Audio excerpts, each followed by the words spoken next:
Well, howdy there, Internet people. It's Bo again.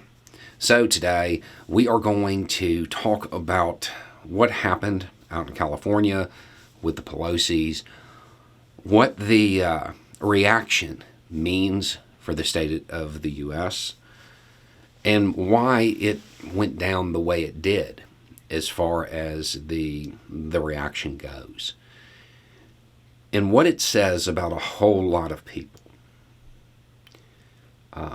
If you don't know what I'm talking about, we'll get there. We'll provide a brief summary. But the reaction, the desire to flood the information ecosystem with competing narratives, claims, almost all of which, when they put out, they knew they were false. It looks like one was a legitimate accident.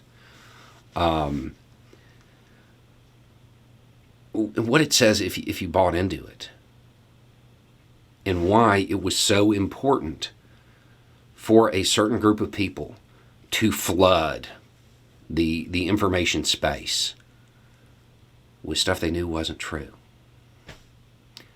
If you don't know what happened, Nancy Pelosi's husband was at home when, according to all reporting, a man entered with restraints and a hammer, looking for Nancy Pelosi.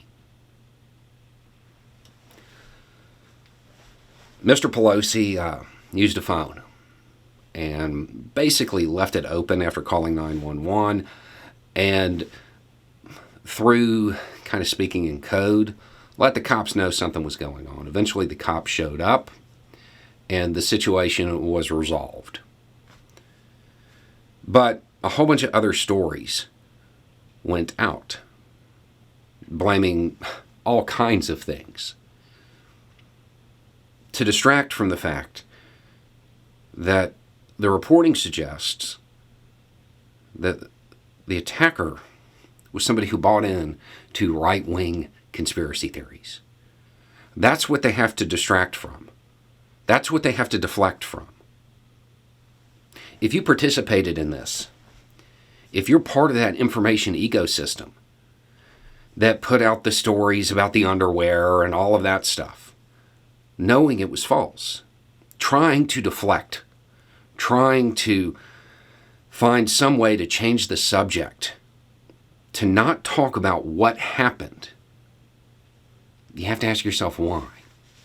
Because the reality is they have turned you into somebody who is rooting for, or at least downplaying and deflecting for, the villain in all the horror movies you watch this week. A man walked into a home and attacked an elderly person, an elderly man, while looking for an elderly woman to attack. That's what occurred. But they don't want you to think about that part. They don't want you to think about something that could be a plot to a horror movie. They want you to participate in downplaying it, in deflecting, in talking about something else, in making sure that the reality of that situation and how it reflects on the rhetoric used, that isn't the focus. Think about anything else but that. Think about anything else other than their rhetoric turning you into the kind of person who roots for the bad guy in horror movies. The sad part is that there are going to be people who watch this who don't like Pelosi, and they'll still do it. Because they're not going to take a step back. They're not going to look at what they've been turned into. At some point, you have to look at the person next to you and say, are we the baddies? Yes. If you're downplaying this, if you're trying to distract from this, you are. You're the type of person who is rooting for the villain in horror movies. That's what they did to you. That's what the information silo that you have fallen into has changed you into. It's probably worth taking a step back, and looking at who benefits from this and how they benefit from this. And when you pull that mask off, you're going to see the real villain. And it's nothing that's in any of these theories. It's a normal Scooby-Doo villain. Some rich old man out for money. Anyway, it's just a thought. Y'all have a good day.